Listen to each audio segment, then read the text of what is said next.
Yo, what's up, everybody? Let's just jump right on into SmackDown-ish, because there was a lot. There was a lot.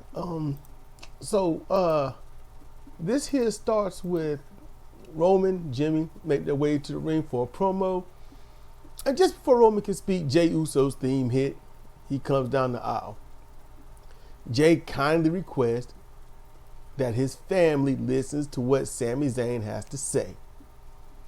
Now, I did watch Raw because I was up, I was alone, and I can't stand silence. So I checked it out, and it was decent.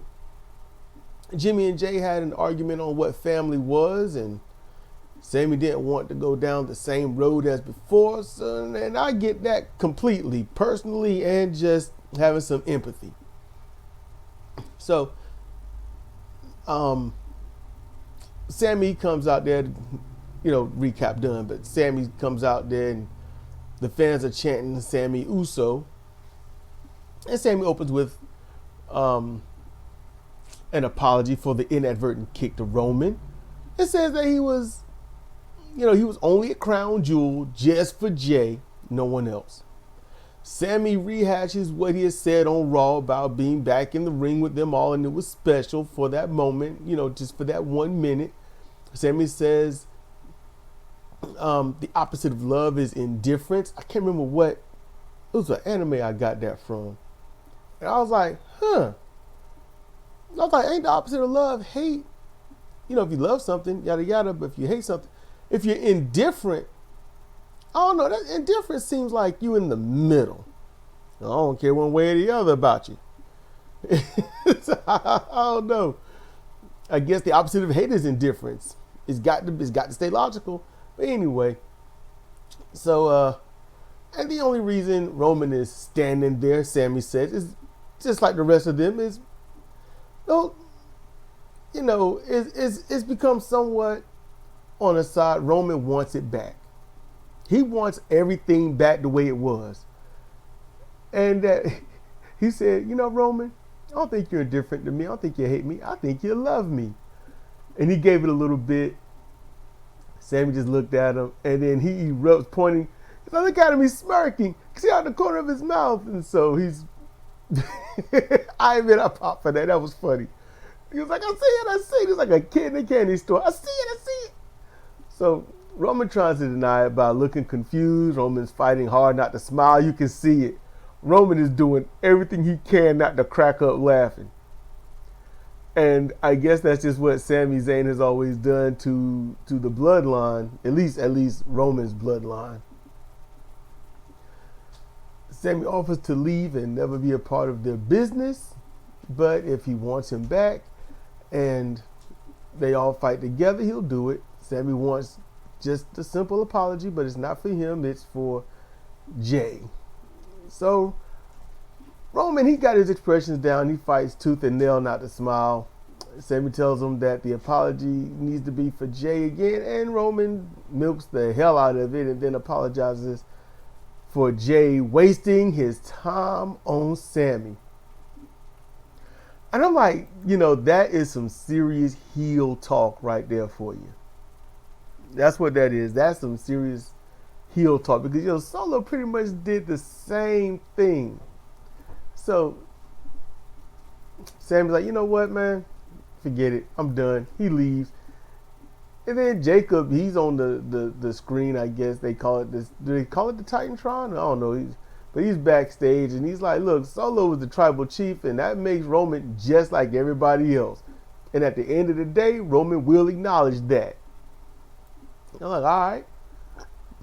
Now, Jacob, that's a promo artist.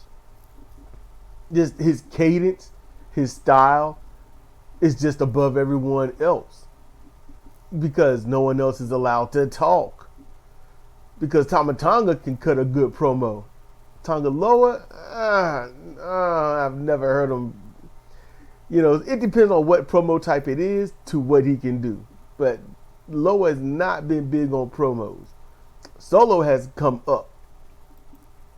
So I like that. So after the break, in the back, Jey wants to talk to Roman.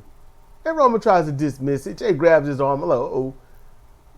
And Roman like in the ring, reminds Jay that Sammy isn't blood. And I was like, Jimmy went through the same thing on Raw. He's like, Sammy isn't blood. He's not honorary. And if you want him, you can go find him. And Jay's like, hey, man, I done told you. You talk to me like that again, I'm out. This is your one pass. He's like, when I said that, I meant that. That's how he was coming across. And I like that. So Jay leaves, and Jimmy is confused. He's like, what you doing, cuz? And Roman slips right back into his old self. It's like, you question me too? If you want him, then go find your brother. Jimmy's like, man, and he leaves. Now, here's continuity issue for me.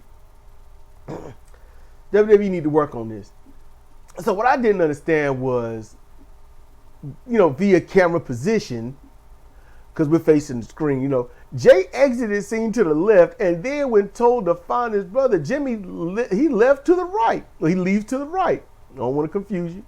So Jay leaves left, Jimmy leaves right. Why not go in the same direction Jay did and find him a lot faster? He had to have been in sight down the hall still. I wish WWE would think about stuff like that. I mean, it would have been better if Jimmy just looked at him, shook his head, walked around Roman, and to the left, calling for his brother. That would have been better. But outside of that, at this rate, if the Usos can collectively hold some self-dignity, Roman will be alone come December.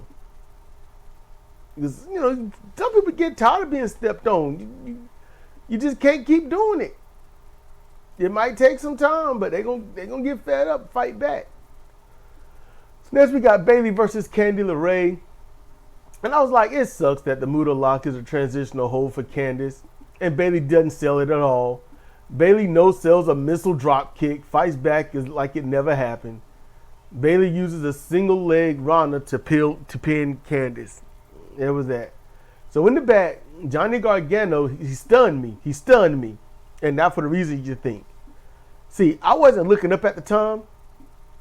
I was looking up at the screen. So I thought it was Disco Inferno.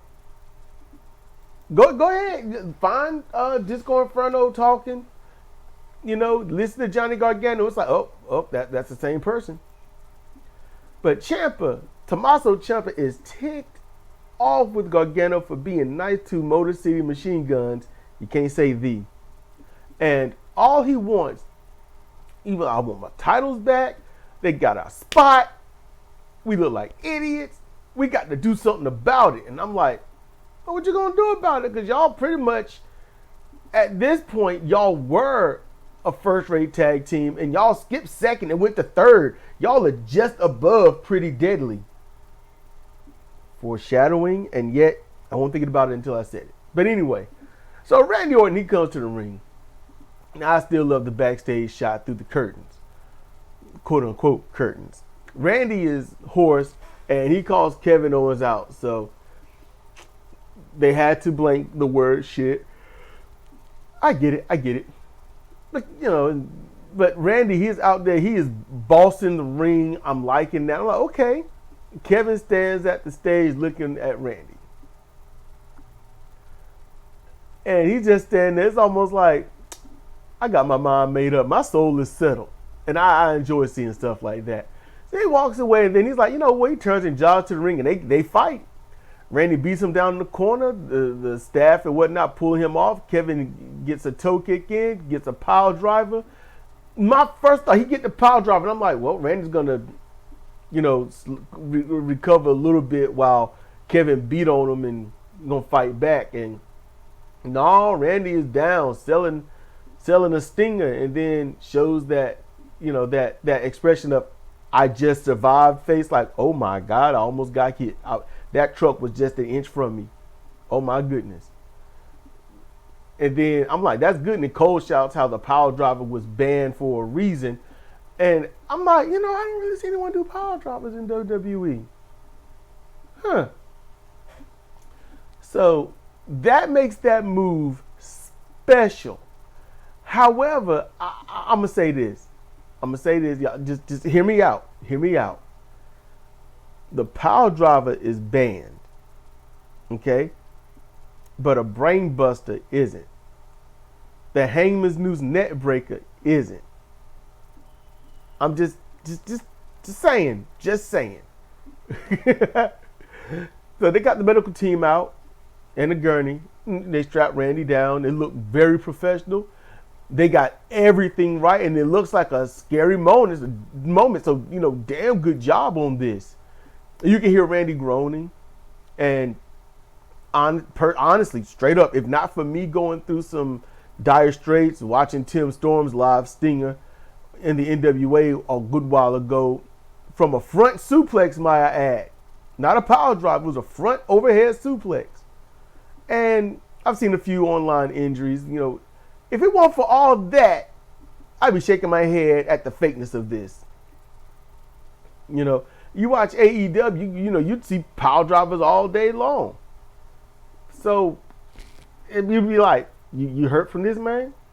The small guys, and I love Michael Cole, almost 300 pounds coming down on his neck. That's good. But you watch the power driver, super safe. Randy never touched the mat. You know, but they moved him down the aisle. You can hear Randy stuck on repeat as he's groaning and whatnot. Just, I was like, and look, y'all, that's a real thing. That's a real thing. And honestly, that could be Randy pulling out something that has actually legitimately happened to him, or someone told him what to do and how to do it. But either case, that's some legit stuff. I've been there. I've been there. Cody, he got in the truck with Randy and he left. So Cody on the show was that only. And I had to note that I think this is perfect, good stuff. It was done so well. I had a tiny amount of, I hope he's okay. They did it so well that they literally could sell this to me, and I saw through everything. That's how good of a job they're doing. So, you know, hats off to that. That's good. I like that. I could get right into it and just chill with it. I like that. Next, we get a tag team match. Pretty Deadly versus Do It Yourself, or DIY. Ciampa is on a tear and just being vicious. I like this. Ciampa never tags, hits his version of Angel's Wings, and gets the pin. And I had to know, damn, if Gargano was like that, they'd be the team I watch over all others. I wouldn't even care about any of the tag teams. I want to see them. Because I like that. Get in there and do some business. But as I type that last thing, and literally my note says, damn, if Gargano was like that, they'd be the team I watch over all others. As I type that, Gargano ran up like the worried wife talking to Ciampa. If Gargano would make a great heel, this would be the best time to bring it out and reinvigorate the tag team scene. Just saying. Just saying. Then there was some Mean Girl stuff backstage with Nia, Tiffany, and Candice LeRae. So then we get to a tag team match, girls. Cargill, Belair versus Stratton and Jax. I don't know. Nia is missing about 6 inches of height, and then they be the female version of a 1/3 level of Haku and Andre the Giant. In any case, I see how those two could make a really decent tag team. But on Raw, Liv Morgan spoke how the champions, Cargill and Belair, not a real team. You know, thing holding them together, the belts. When it comes to the challenges in this match, I simply see Tiffany as Starscream to Megatron. That's all she's ever been, trying to usurp every little piece of Nia Jax. Jay stands face to face with Nia and then gets dumped on her back via a Samoan drop. I was like, well, that was short-lived. That was That was nice, I suppose. After the break, Jade is still taking a beating. She gets the high tag. Then Ruin Stratton fails again against Jax. I mean, just I don't get it. Why they doing that to Jade? Jade and Jax, they stare at each other for the second time, and this time it's a fight, but Jade loses out at the end. Get avalanched, knocked on her ass. I'm like, I don't get it. It should be more than that. Stand toe to toe. I also noticed that Jade is getting leaner. I don't know if that's getting healthier or because you get leaner, you're losing power. You are losing a lot of power. Look at Angelina Love. When you first started seeing her in TNA, she had, for her, some meat on her bones. She was more of a power wrestler. She goes away, find her veganism. She loses a whole lot of weight. Come back, trying to do her power moves, can't do them. Not even to the little women, couldn't do them. You lose meat, you lose weight, you lose power. It's just that simple. So Belair, she hit a spear, climbed to the top. Candice got knocked off. Naomi runs in wearing yellow. That looked damn great on her. She's beating the hell out of Candice LeRae. She is whooping that ass. I'm going to be honest with you. That was funny. But I love Candice LeRae's hair. I just, honestly, I look at her hair far more than I do her. I'm just like, oh, well, she's going to be annoying in the ring. And I just move on. And I just see her hair. And I'm like, that's some nice hair. They ain't showing me anything. I want to see something. Belair hit her finish on the distracted Stratton. Got the win. And I had to know, if Stratton had a straightforward style, she could be my favorite woman wrestler. Stratton, they got her wrestling. I don't know if it's her or what WWE does, but they got her wrestling like every other woman out there. Except I like Jack's forwardness, Jade and Belair's forwardness. Everyone else is more like sneaky. Even the baby faces, sneaky, sniveling. I don't get it.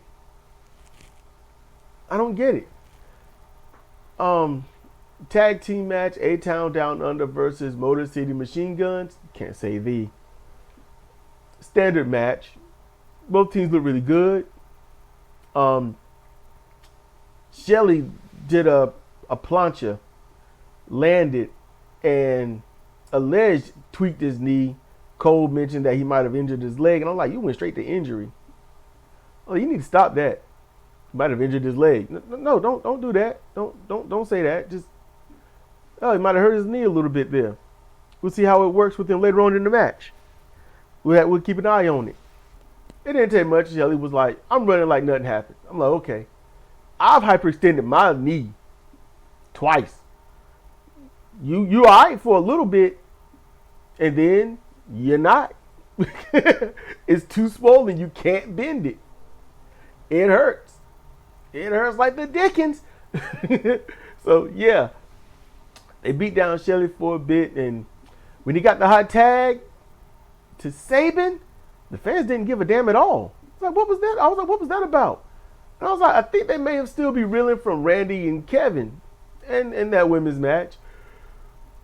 I don't know. The fans seemed like they were really into the women's match, though. Then again, the champs defeated the Bloodline, got the belts off of them, and maybe to the fans, their usefulness has ended. It's like, you got it off of them, now you need to lose it. Like I said, they might do, or would do. I love that in this match, you can see and hear all of the tag team rules. Tag, get out. You got to get out the ring. You got to get out. You want to get, okay, grab the tag rope. Make the tag. Not allowed without the tag rope. So much stuff. The ref puts on a legit count. They got to get out the ring. It's a great way to see a tag team match and how it should run. Really good way. But after some trouble, great tag team work by A-Town Down Under, to be honest with you. The champs, they win with Skull and Bone for the pin. Net breaker, the massive body press. combination 1, 2, 3. And yeah, I know that it was a really good match, but the fans just weren't there. I don't know. I don't know, man. Motor City Machine Guns, they're good. They're spot on. Anyway, next, Nick Aldis, he unveils the United States Women's Belt. It's a pretty belt. It is. But, I wrote this. It's lovely, but I'm annoyed with all their belts for the women being white. The symbolism of virginity / purity is deafening to me. It's screaming in my face. I'm like, come on, why not red, black, silver, dark blue, brown, leather? Something. Just this, it's pure. It's, come on. It's something. So now we get to the main event of the evening. And that is the tribal acknowledgement ceremony. Now, in the back, they show Jacob adorn the Ulafalo on Solo Sikoa, and they followed them out. Love it. I eat that up. I love when they do that camera shot. Still the best one to do with LA Knight, though, who wasn't on the show. Don't need to be. Not this one. They got to figure out something else to do. I noticed that with the people they don't know what they're going to do with next, they get a storyline, then they give them a break of 2 weeks, 1 to 2 weeks, and then bring them back for some. If they got nothing for the champion, if they got no storyline, they got nothing to push this champion, then what they do is they just have them come out, beat somebody down in 4 minutes, cut a small promo on something, and then have somebody come out and talk trash, or they have them do that week after week, about 2 or 3 weeks, and then somebody come out. So that's what they're probably going to do. I hope they do something different, to be honest with you. I don't like when I can predict stuff. I really don't. So there's 13 minutes left in this show. Now, I know a fight's going to happen. But just how is that going to happen? That's my only question. There's only one way to, and I like that. Solo Sikoa, there's only one way to start this off. Buffalo, acknowledge me. 2 boos, yes. Reigns' theme hit. He comes out. He gets in the ring. Solo says he needs Roman to acknowledge him as the undisputed tribal chief.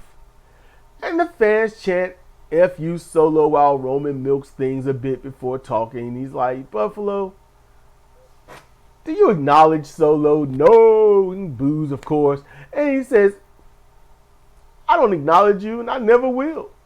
And Roman says that he's there to challenge him one-on-one, and the winner is the only tribal chief. Solo briefly horse laughs a bit and says that he doesn't need to fight because he's already the tribal chief.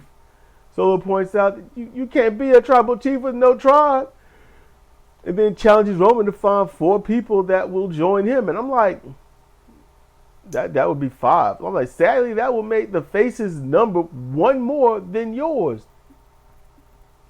And then Roman's like, so you talking war games? Now, I think Solo was supposed to mention something like that, go into that talk, and he didn't. He probably forgot.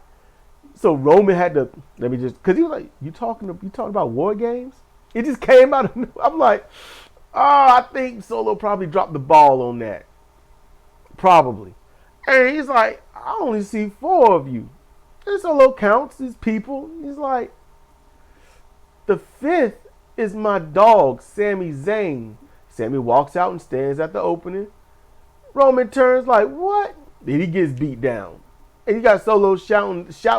It's like, that kick at the crown jewel, that was no mistake.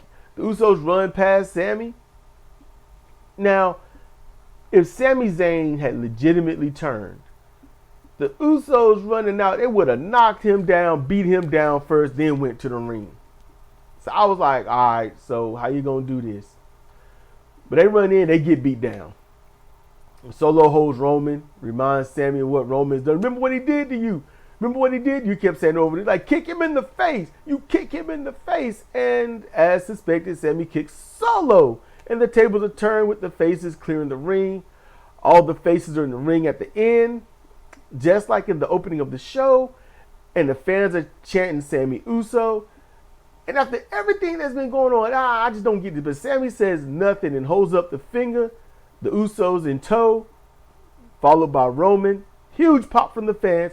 They're happy. The baby's in the air. They getting what they want. Yay! Congratulations. So, I'm like, you not family. So what? Jimmy's like, he ain't family. He ain't blood.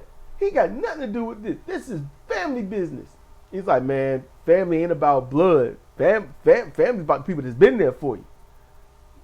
So they argue back and forth. And then Sammy come to SmackDown, requested by Jay. And Roman, you ain't family. You ain't even honorary. I ain't wasting my time with this crap. And he leaves. I'm like, man, that's 2 epic rejections right there. That's 2 epic rejections. I'm like, why are you subjecting yourself to this? Man, you are an emotional masochist. And he's like, I'm with y'all. I'm like, Solo treated you better than they did. But all right, they get their 4 together. War Games is 4 or more on 4 or more. So it's usually the highest I've seen is 5, but there's been 4 on 4. So whatever they're gonna do, they're gonna do. I don't know how they're gonna do all this. I think maybe something is happening and they're trying to figure out how they're going to push certain things. I think they're still working things out, but I think that they are at least 2 to 3 months ahead in how they want the story to go, but they got contingencies, maybe. War Games is Solo win via extra help. That would help. That would help. There's also an honorary Tongan. And I don't think they're going to hire him, but he'd be an amazing addition to the roster. And that'd be Chase Owens. You're going to have a different name because you got Kevin Owens. So I don't know. I don't know. What do y'all think? Y'all let me know. So this has been Searching for CR Wrestling Commentary on Friday Night SmackDownish. And with that, I want y'all to be cool, be chill, be safe. And I'll see you next time.